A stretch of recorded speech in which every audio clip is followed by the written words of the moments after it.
દેવેન્દ્ર ઠાકર નામ છે મારું, ડીકે સર તરીકે ઓળખે છે, કેમ કે 40 વર્ષથી શિક્ષણ કર્યું છે. મારી માતા પણ શિક્ષક, મારા પિતા પણ શિક્ષક, મારી માતાની મા પણ શિક્ષક, મારા ઘરમાં બધા ભાઈઓ અને બહેનો પણ શિક્ષક. એક વાત કહું તમને, હું બહુ જ નસીબદાર છું, મારા ખભા બહુ નસીબદાર છે.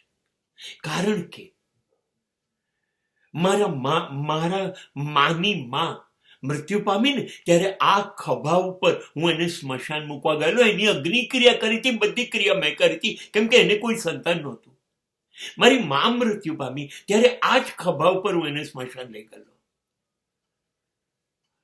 અને મારા પિતા મૃત્યુ પામ્યા ત્યારે પણ હું આ જ ખભા ઉપર એમને લઈ ગયેલો. આ ખભા કેટલા નસીબદાર છે, કેટલું બધું પ્રારબ્ધ છે મારું, કેટલું બધું પ્રારબ્ધ છે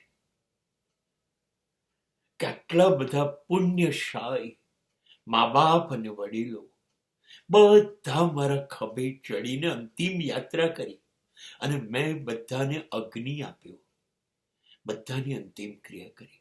ઈશ્વરનું હું પુષ્કળ આભારી છું. મને કોઈ ફરિયાદ નથી. કેટલું બધું નસીબ આપ્યું મને.